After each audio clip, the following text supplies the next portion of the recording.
the sidewalk. Make sure your phone's on silent. And this one and that one.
This is a celebration of the life really here, and it's really amazing to stand here and meet all you people who came through and hear your stories.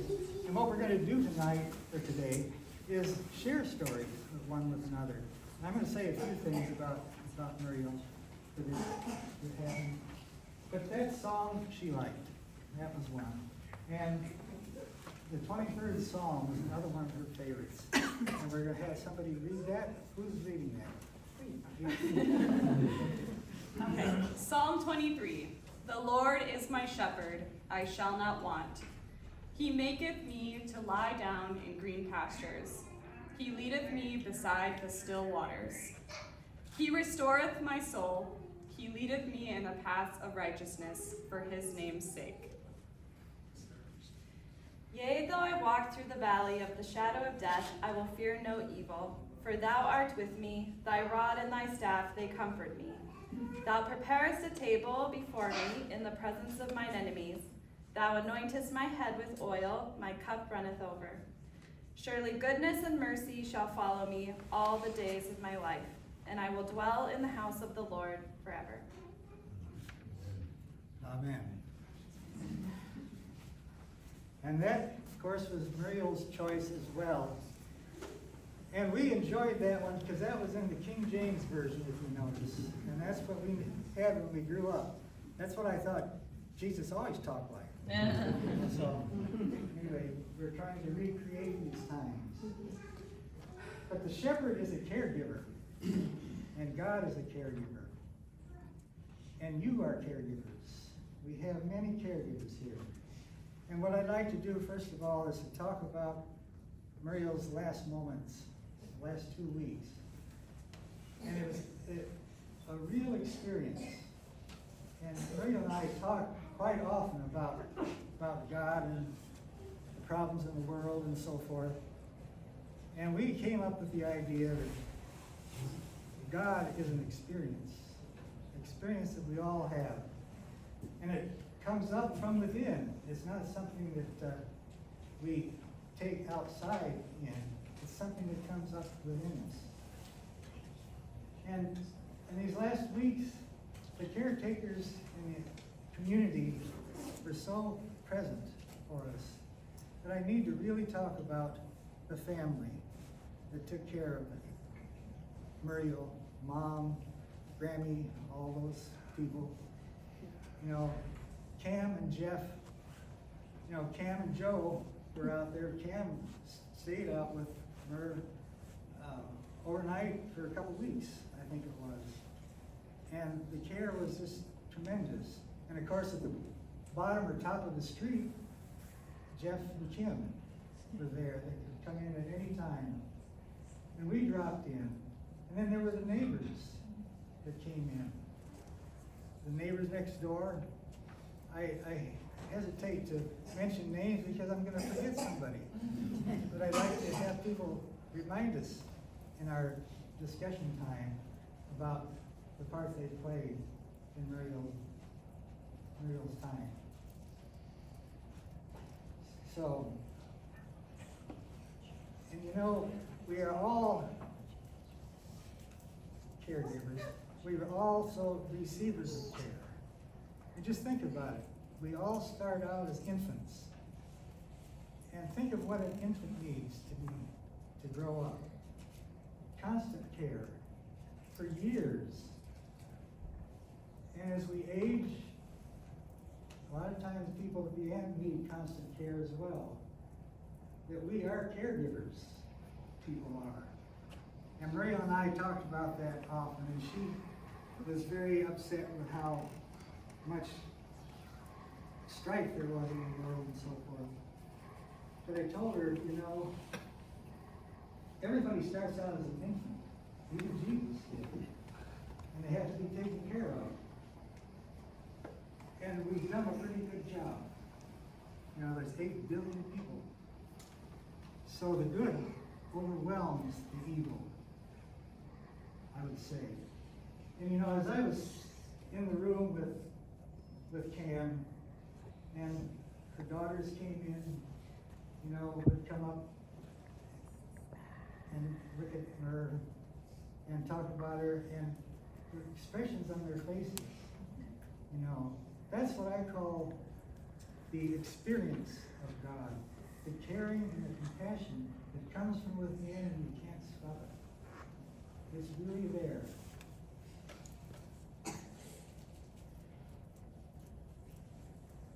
And as I was standing there too, I thought, they're going to ask me to do a service. And so I started to look around, and interestingly enough, I noticed I had seen this before. But this was a picture that Muriel had taken, I think, at the church, I believe it was, and put up, and I saw it there for I don't know how many years it was there. But I never really came up and looked at it. I saw this was a scripture, but I never really looked at it.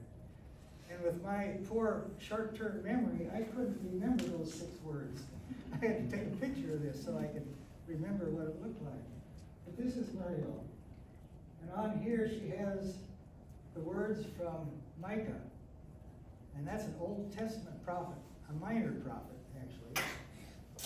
And he lived 25 to 2,700 years ago. And these words are still appropriate now. After all this time, it's to do justly, love mercy, and walk humbly. And I thought, there it is. That's the reflection scripture that I want to use from her.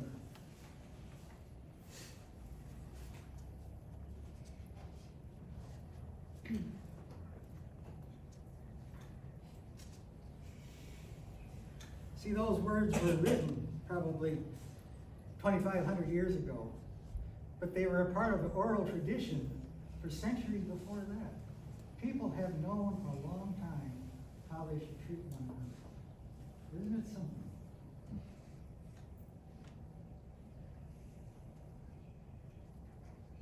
The experience of God is ancient. Jesus came to magnify a God of caring, a God of love. And Mary chose this passage to put on her image. And I choose this passage to talk about today. People do good enough in caring, in spite of all it seems, because of all the people that are in the world. This sharing of feelings is understood non-verbally, but putting it into words can create confusion. The best communication is through action, through behavior, uncontrollable awarenesses that come about us. And I felt this uncontrollable awareness too. I probably won't have that moment right now because I have other things on my mind. But if I stop and look and reflect, the feeling will come. Grief, compassion, caring, doing justly, loving mercy, and walking humbly are some dawnings of awareness of God that come to us uncontrollably. And I think that Muriel is about the most Christian person I know. She really is. Without fanfare or glory, she did attempt to act justly for all who came within her realm, as much as humanly possible and as humanly intended. She most assuredly extended mercy to all to the best she could. And all this she did without explicitly invoking Jesus or her faith. She just did, she lived it. And God, as an experience, is perceived by others in a similar way. Because you know, Jesus said that God is within me, and I in you, and you in me. That we have this same capacity.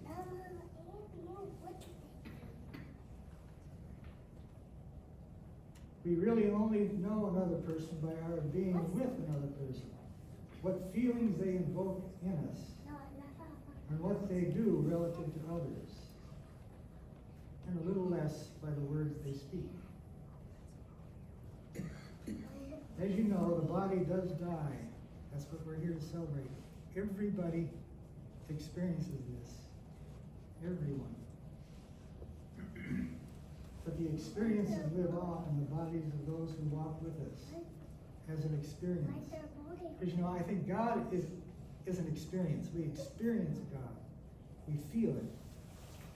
We try to put it into words. We put words on it. And then do my words compare with your words as far as what the feelings are? We don't know all the time what happens. But each of us is an experience to another person. You ever think about that? Every person is an experience. We feel it in the body. And this visitation is intended to turn into a conversation of how you experience Muriel.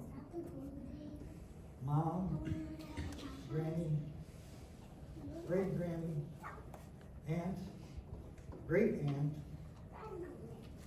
sister, teacher. And she taught a lot of people here. She was a daughter, a student, an artist, a cook, and a caregiver. Wife, fellow Grand Ridger,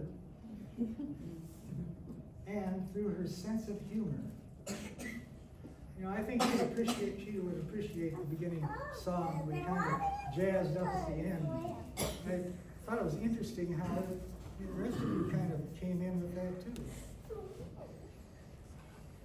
What I'd like you to do now is think of a few things that you remember about Muriel. They can be small things. I'll give you an example of a small thing. When I was young, little, probably 9 or 10 years old, I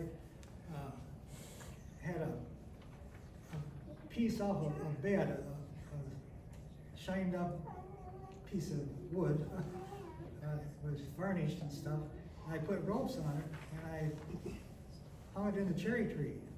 And I was swinging on that thing. And I just seen a movie about the big top or something like that. So I was thinking I was a trapeze artist, swinging, and my hands got so sore, you know. I went in and I told Mom and Muriel my hands were hurting. Well, Muriel was going to give me a solution. She said, well, why don't you put on this pair of gloves? A pair of cotton gloves. So I put those on and I went out and I took a big swing to this thing, and of course, cotton gloves on a shiny piece of wood and stuff. I came off. I was out there about 90 degrees. Came right down on my back and knocked the wind out of me. And I remember when Muriel was in the house watching out the window. And I saw her coming around the corner on the old propane tanks for, you know, and she came out there to help rescue me, you know. And there's nothing she could do until I got my breath back. But there she was, and she felt so bad that she caused my pain because she gave me a solution to wear the gloves. And you know, she was a caregiver. She was all those things. She acted justly. She loved mercy. And she walked humbly. So, does anybody else have a recollection of Muriel that they would like to share with us? I know there's lots of them here. Okay. Ben. Yeah. Okay. So, I really wasn't, I was never, so I'm young. And I'm very, very young. And I never really got the time that I wanted, I never really got as much time as I wanted to spend with her. But I enjoyed the time that I did have with her. And I mean, I'm actually really happy that we were actually able to experience and have such a talented person in our family. Like, I could name a ton of talents that she has. She was a great cook. She was a great artist. Like, she always, like, whenever I met her, she was like, I've never seen her without a smile on her face. And I really can't imagine her without a smile on her face. And that's what I think what makes her special. She was basically, like, she is one of my favorite aunts that I've ever had, and I obviously wouldn't want a different one, because, like, everybody here obviously loves her, and all of us have had our fair shares of good time with her, and I bet we could all just imagine what, like, it's hard to think, because we just have to appreciate that what a great aunt she was and what a great life she lived. And that's really it. But I really loved her. Like, I always wanted, like, the last moments that I had with her, I was coming back from my basketball game, and then, so we stopped at her house, and then I remember I took my last picture with her, and then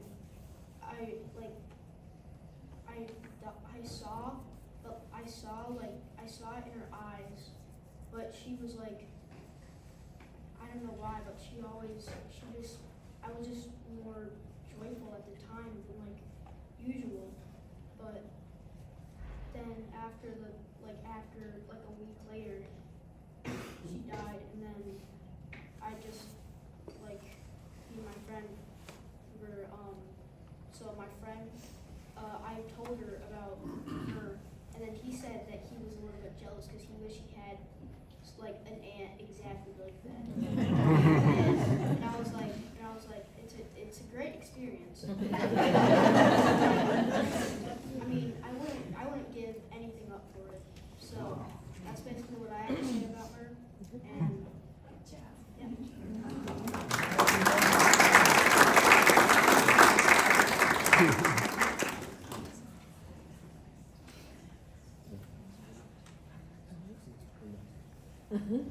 Yes.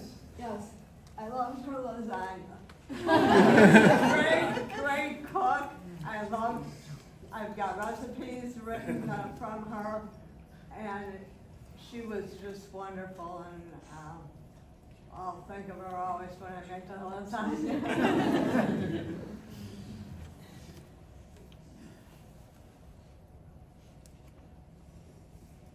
Yes. We were fortunate enough to have Muriel as our dear neighbor, and, you know, we're commanded to love thy neighbor, and Muriel made that so easy. She loved her garden. She knew, and I cut her grass, she knew that I thought of pretty much anything that got in the way of the grass was gonna get mowed down. There were always rocks that went around her garden, and then she would always cut a deep little furrow in front of that. Well, my mower wheel would always just track in that. Instead, she would always ask, why is there a line out, 24 inches outside of that? And I said, I didn't want to say it's because you put that 6-inch hole in it, but I did. So I tried to adjust how I mowed, but I knew it got to her. And we had a tree that, it was on, it was close to the property line, but it was on Muriel's property, and it's got it's hollow, it's got 2 big holes in it that, the squirrels are living in it. I mean, I love it. I watch the squirrels, and there's a raccoon that's running around now too. But I finally got her talked in, and we need to trim that tree because it's hanging over my new garage that I spent a fortune on, and it's hanging over her house that, is gonna do a lot of damage. So she was gonna cut it down. And the guys came in the winter time when the ground was frozen, and she just couldn't bring it in her heart to take it all the way down. She wanted to see some green. So she left that there, and so it does. It's still got some green. And in the front, she just hated anything that was green. She just hated to see it go. But I know she was disappointed. The last probably 2 weeks of her life, I did a pretty good pruning job on a tree in front of her house, and I just felt that I knew she saw me doing it, and I know she wasn't happy with me doing it, but it needed to be done. I hope she understands. Muriel never said a bad word about anyone. She talked dearly of her family, and the care that family provided for her at the end of her life was truly amazing and very touching. Thank you.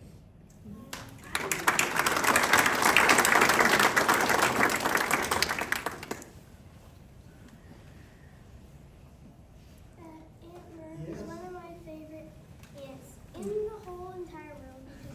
Like almost every holiday that she would come, she would bring us like little things, and I enjoy mine, and I hide it away so nobody else would take it. And when I saw her, I think that I read my card to her, and I think she liked it.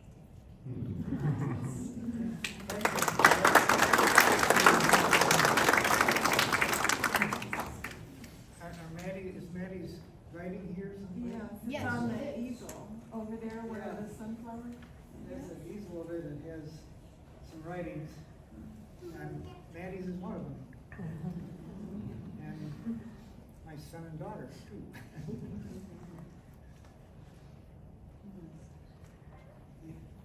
Oh, Marcia. When I was in first grade, I had rheumatic fever. And Muriel, I needed to be in bed for 3 months.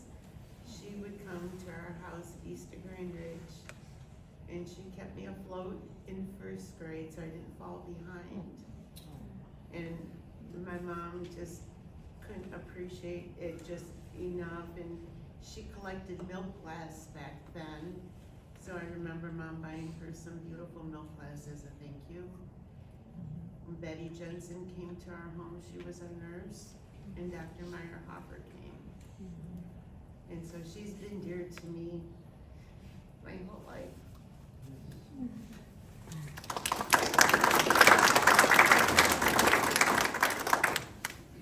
Okay, yes. When I first saw Aunt Mer, I didn't know her very well, but she was a really good aunt.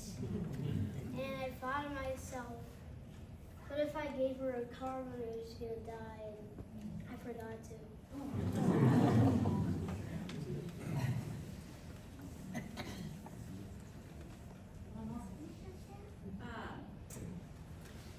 Well, I'm just so grateful I got 33 wonderful years with Grammy.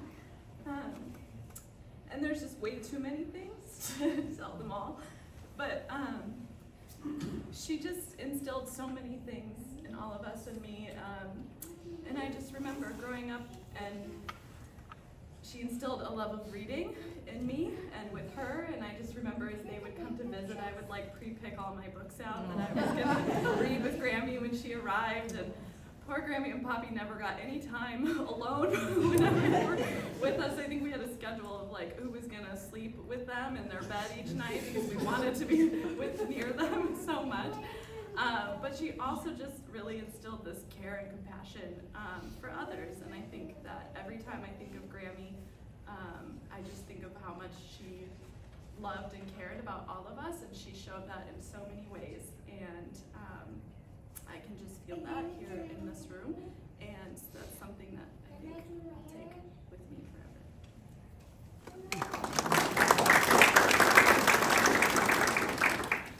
I'll go next because I did not get that love for reading that Mary Erin got. However, she taught me how to read, and I had a harder time with it than some of my other siblings. And if it wasn't for Grammy, I probably wouldn't know how to read today. She took the time to work with me and took the extra time, you know, after our schoolwork was done, to sit there and walk me through it, and I still remember that today. But there was another gift that I really bonded with her over was sort of my love for the natural world, and that came through because I saw how passionate Grammy was for gardening and for plants and flowers, and I really connected with her over that, especially as I got older. And so I'm just happy that I could carry that on forever, and yeah, that she taught me that.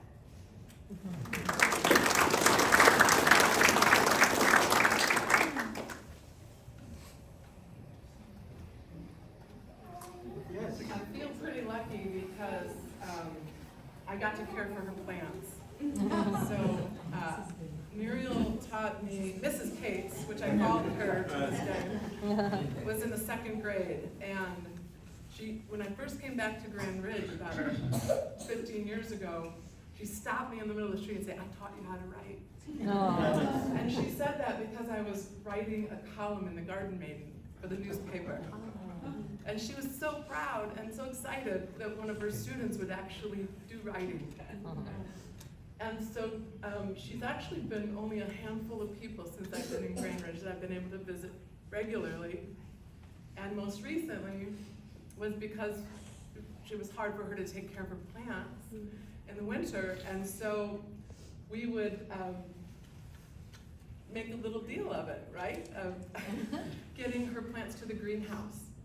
And Julie can't be here today, Julie Bowman, and I would take care of them like that was our teacher. And it meant so much to us. And truthfully, it really inspired me to do this horticulture therapy program, which we're doing now. And I did hear about Pete because I went over to her yard to help her get some of the plants recently, and she let me know exactly where to put them so they wouldn't get mowed off. But I couldn't even set the pots knots in a certain place, and that she had to trim them back before they would get ruined. And so we got a lot of these babies going in the greenhouse for her.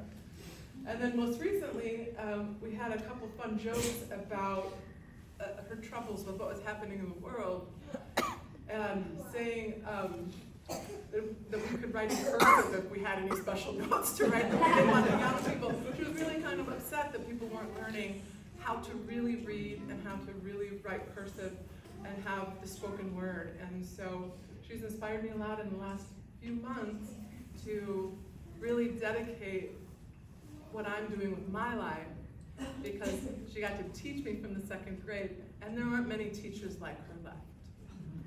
So, thank you for letting me share.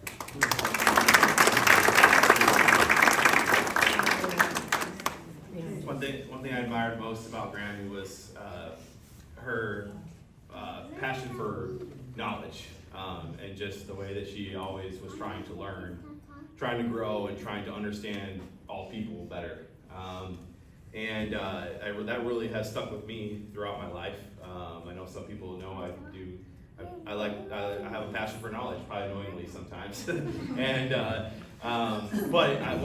was really cool. I don't know if she's still here, and I forget her name, but there was a woman here earlier that came up to us and told me and Andrew the story about how she was at our house one day, and we were helping taking care of her baby at the time, and she saw me and Andrew, like, young, playing around on a table with our whole Civil War reenactment play set, right? And she was talking about how we knew everything. We were talking about this general did this and this general did that, and da da da da da. And I told her right away, I was like, that was the only reason we had all that knowledge about that was because of Grammy. She was the one that taught us all that history. I had a love for dinosaurs because of Grammy. She got I remember I couldn't wait to sit down in the house in the front room and open up her little cabinet where she used to have all the books. And I would pull out those history books, I'd pull out those dinosaur books, and just want to sit down and go through that with her. I wouldn't have learned math without Grammy either. I mean, she was, as everyone probably in this room knows, her passion for education and knowledge was it was unbelievable. And on top of that, just the support and compassion that she taught me. I remember some of you may know I don't look like it anymore, but I used to run cross country and track. I would be running a race, and I would come around a corner, and there's Grammy and Poppy in front of me, and I didn't even know they were going to be there. And it just was. I would remember that the rest of the day, that they were there for me and supporting me, and I didn't even know they were necessarily going to be at some of those races. I mean, I think they came all the way up to Duluth, Minnesota for a race at one point. So, I mean, it's just, you can go on forever, obviously. I mean, just the amount of care, compassion, and support that she and her Poppy have provided for us. So, thank you.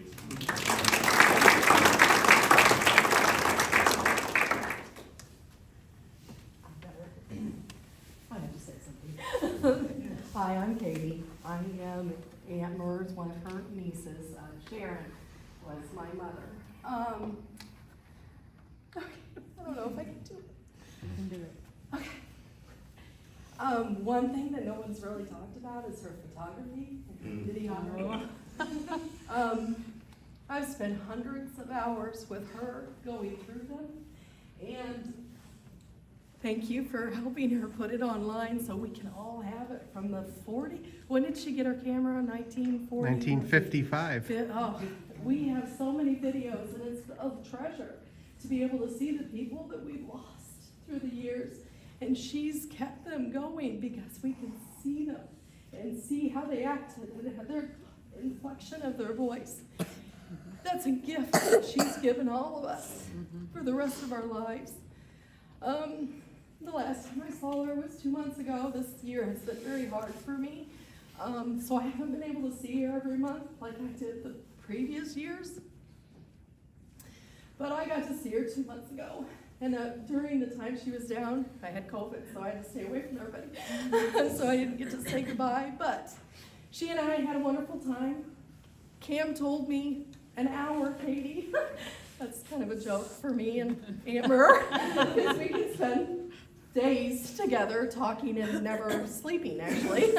So 2.5 hours later, I said, I have to go. And she said, no, we can't tell anybody. You can stay longer, because she wanted to. But I don't want to wear her out because I knew she was bad. But anyway, we were leaving, and we have to take pictures. So we started, I don't know if you've been in her house, but we were in the back of her house, and there's not a lot of light. So we started taking a picture, and I think we took around 30. I got to keep 3. One of them, and it's always fluff in her hair. She's always so beautiful. And we ended up with one picture she liked, and we were in her bathroom. And I said, you know we're in your bathroom, right? And she said, yes, and the wallpaper's lovely. And, I mean, it's her. Yes. Anyway, I have thousands, millions of stories, but we don't have all day. So, thank you. Thank you.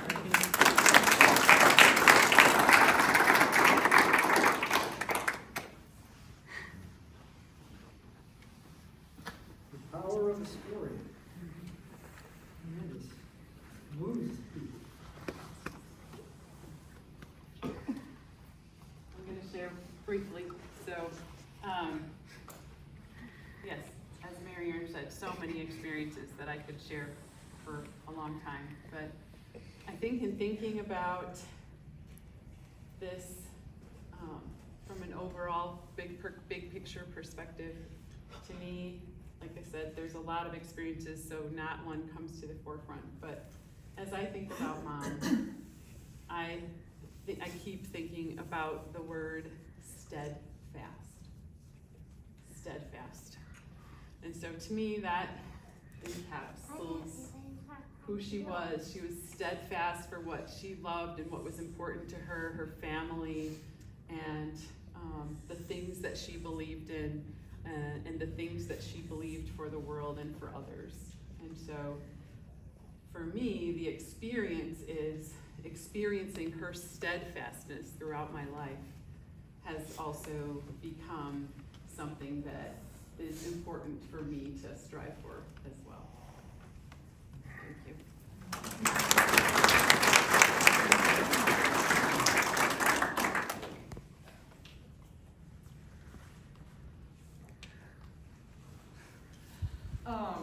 One of my favorite things to do with people is laugh and giggle.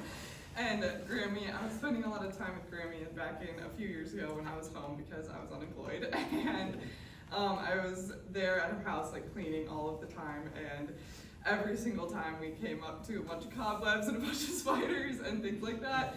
I never wanted to kill them, I never wanted to touch them or get close to them, and Grammy would just come laughing every single time at me with like a broom and get up there herself and get rid of the spiders and the cobwebs. But she just laughed and was like, you are a Dickens, essentially, is what she would tell me. But she did it to this day, so it was just a funny, fun time to have with her. And I'm glad she killed spiders for me until I was 5 years old.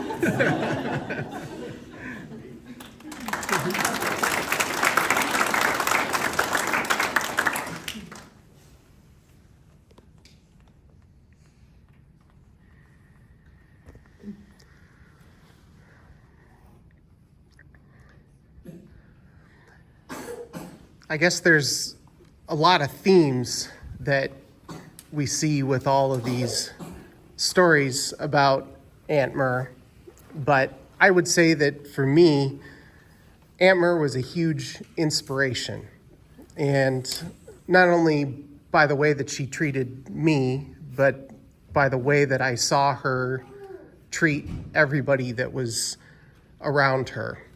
And I got a good firsthand look at this when I did a project with her where we digitized all of her old home movies, and that was, like Katie said, from 1955 on, and that always was inspirational to me. I ended up getting a camera myself, and I was shooting videos in high school before YouTube was even a thing.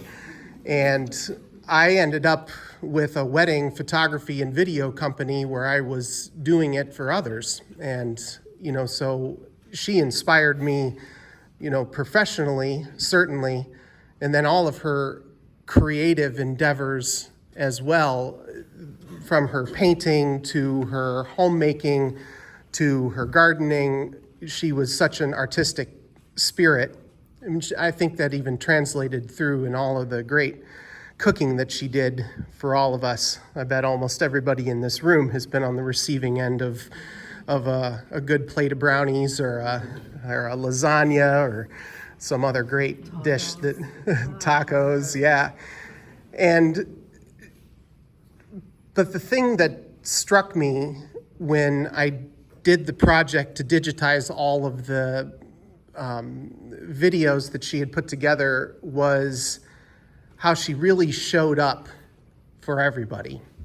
And Matthew kind of touched on it, whether or not it was a sporting event or a holiday or, recitals, New Year's Eve with the Longs. It's going through all of that with her and seeing how steadfast and consistent that she was throughout her life in uplifting everybody around her. It's really apparent was very apparent to me in that documentary process. And I think that she really, if there's something that we all take from her, wasn't she a great example about how to love others? And she might not be with us today, but we are certainly all carrying that forward, because I think that everybody in this room is a better person because they had the light of love shined on them by Aunt Mer.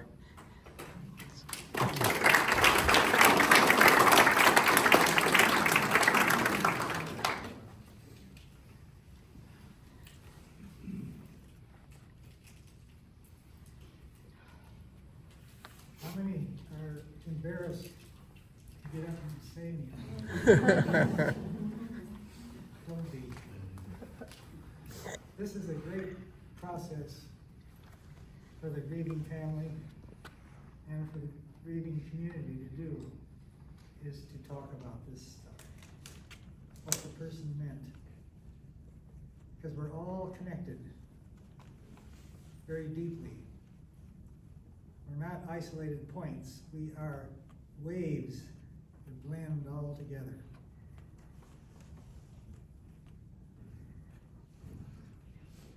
Okay, I'll get up and talk for this. She was my mentor teacher, and so I only got to teach with her for like 4 years. No, 4 years. But she inspired all the kids, like you said. She was very caring. She looked after all of her little students, just like they were her little family. I mean, like a mother hen looks after her chicks. And she not only taught the reading and the math and the writing, but she had her classroom perform little plays. She, the arts, everything was included in her, in her classroom. And her classroom was set up. There were things all over the counters for the kids to investigate. It might be a bird's wing, or some part of a dead animal. But anyway, and so then there was one time that there was a road that got into the school, and the kids in her classroom listed all the red crayons, because that's what the rodent liked to eat. He'd pull out the red crayons. But finally, they captured it, and that was the end of that story. I had a little hamster, and it got loose, and whose room did it go to? Muriel's. And she found it in a garbage can one time because it ran across her desk and down into the garbage can. But I inherited her room when she retired, and needless to say, I didn't keep all of the things that she had on her counter. In fact, I didn't even do the science. The other teacher did the science that time, and they offered her it, but I don't think Jen took it. So she was very caring, and my son was in her class too, and the kids just benefited so much from having her as a teacher.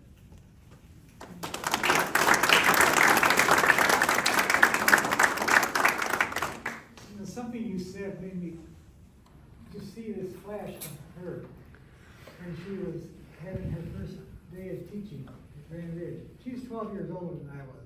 So I was in 4th grade when she started to teach 1st grade. And you know, she was pretty nervous about that. And I was watching one day, and the teachers go out with their kids to recess or something.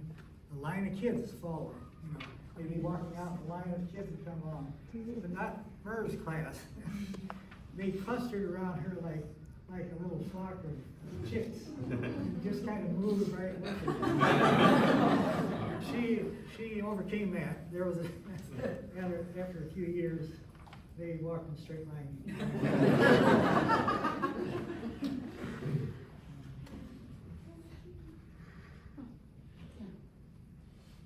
I had less time than most of you did with her.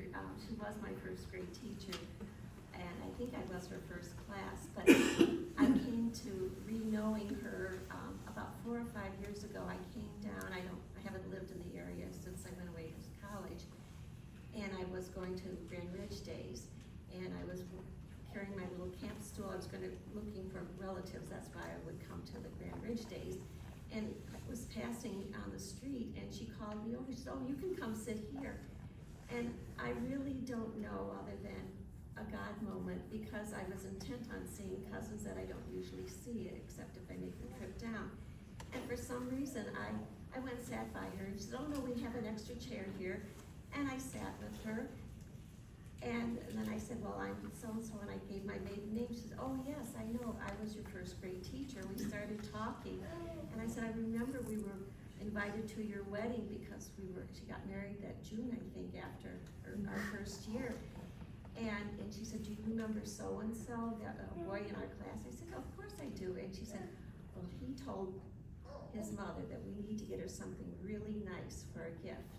I said, "Yeah?" And she said, "A broom." So we had a good visit that day, and then she said, "You might want to go over to the hall because I have some paintings on display there." So I went over and looked. So I don't know, it was 4 or 5 years ago, and the next couple of years I'd stop in. And last year I came down, but not on the Sunday of the parade because I had other commitments. And I was determined I want to have one of her pictures because they evoked the ruralness, you know, that I grew up on a farm too. And so, but she had gone home earlier that day, and Mrs. Long was telling me about it. So we had a nice visit. And so then I bought it, but I left it for the next day. Well, a couple months later, I hadn't gotten it yet, and she called me. She says, "Oh, I want to mail it to you, so I want to make sure the address is right." And I said, "Well, that's a lot of hassle. Could I come and visit with you? I wanted to come down." So I went down, and we had the loveliest 2 hours together. She paged through the photo album she had made for like 2 hours, and we talked, and we had a lot to share because I had taught, and different things. We talked about things like you said, the state of the world and our hope. And I think she did mention the man who was mowing her lawn. Oh, she. And then before I left, she had said something really kind to me about her memory of me that I just felt blessed by. And it was an affirmation that I needed to hear for my own personal self. And now reading these things here in the tributes, it surely inspires me to want to be a better person for having had that time together. And I'm so thankful for it. A dear person. And she didn't cash the check until after I had picked up the painting.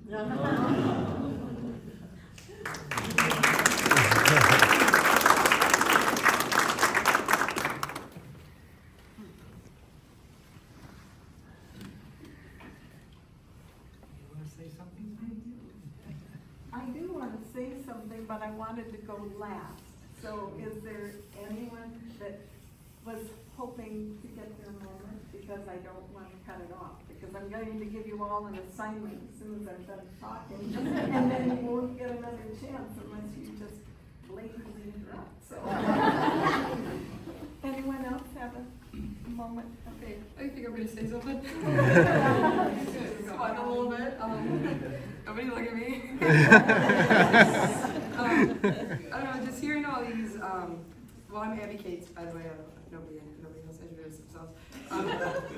I think hearing all these stories about Grammy being a teacher and stuff like that, you know, we've all said how she touched our lives in so many different ways. But that's something that me and her have kind of bonded over. We've spent like hours just talking about the funny, goofy, silly things that kids have said to us. Because I also work in a school with a bunch of young kids, and they just say the craziest things, like things that just don't even make sense, but it's funny to talk about. And yeah, we've spent a lot of time doing that.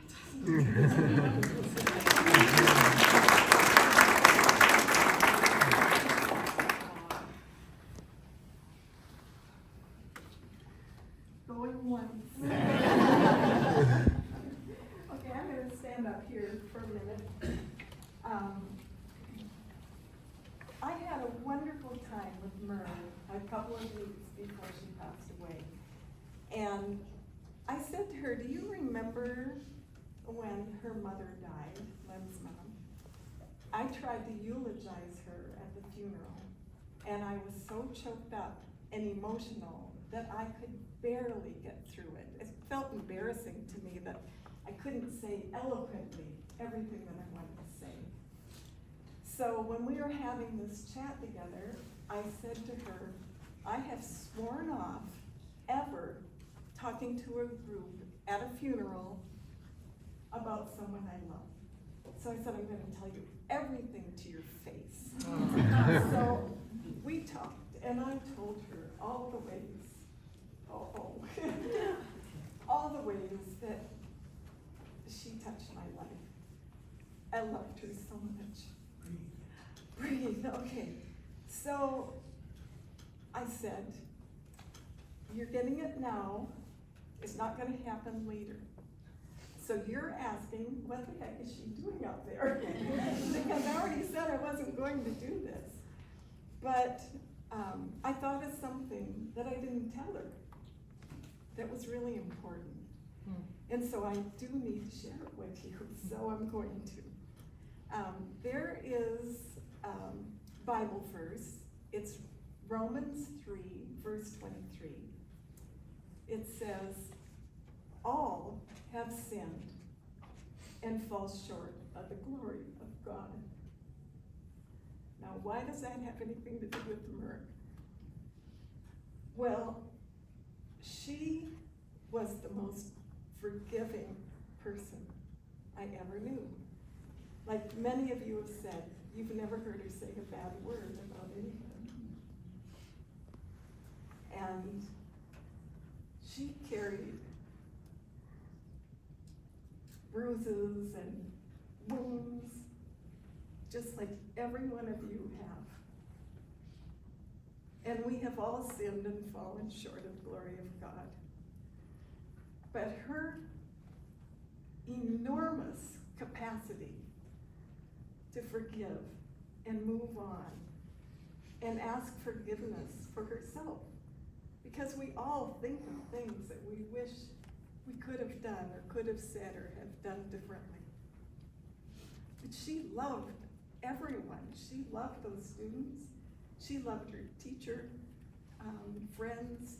She loved this community, and she dearly, deeply loved her family. Everyone. So I thought, as an honor to her, we should think about how we have learned from the Bible to forgive. That was what the resurrection was all about. And we need to take a look within ourselves and ask ourselves, is there anyone who is needing our forgiveness? Is there anyone that we should be forgiving at this time? And as an inspiration to give you courage, I would like us to read together what she chose inside this bulletin. It's the prayer of St. Francis. Now, I know that not everybody has one of these, so if you don't, just listen to the words while the rest of us try to speak these words from the heart. And I would love for you to say these words with me. Lord, make me an instrument of your peace. Where there is hatred, let me sow love. Where there is injury, pardon. Where there is doubt, faith. Where there is despair, hope. Where there is darkness, light. Where there is sadness, joy. O divine Master, grant that I may not so much seek to be consoled as to console, to be understood as to understand, to be loved as to love. For it is in giving that we receive, it is in pardoning that we are, and it is in dying that we are born to eternal life. Amen.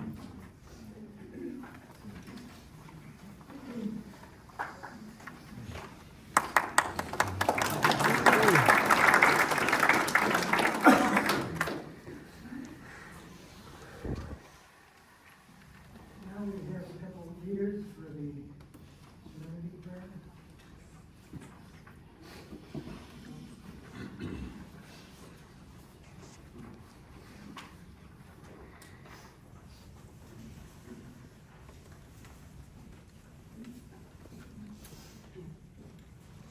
God, grant me the serenity to accept the things I cannot change.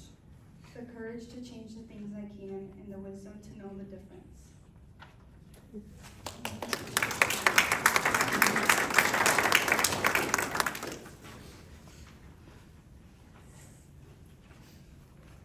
Morning has broken. Do you have, do people have the words to that song? I printed a bunch of them out.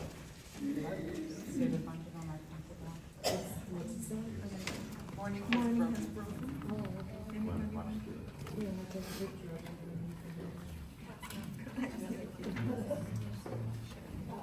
Yeah, I could say. I kind of messed up some of the words, so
a silent prayer, and then I'll close the service.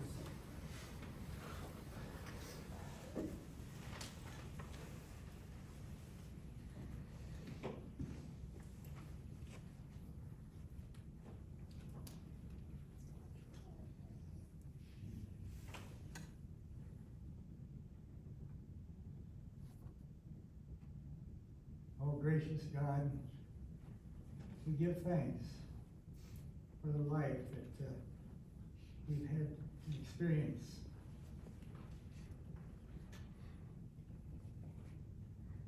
Help us to embody these things in our own lives, in the things that we do. For everyone is our teacher, and everyone is a student. We ask these things in the name of Jesus. Amen. Amen. Okay, and now, Glenn?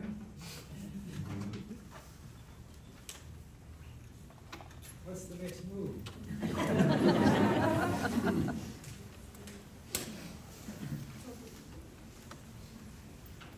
This time, we're now going to be proceeding out to the cemetery.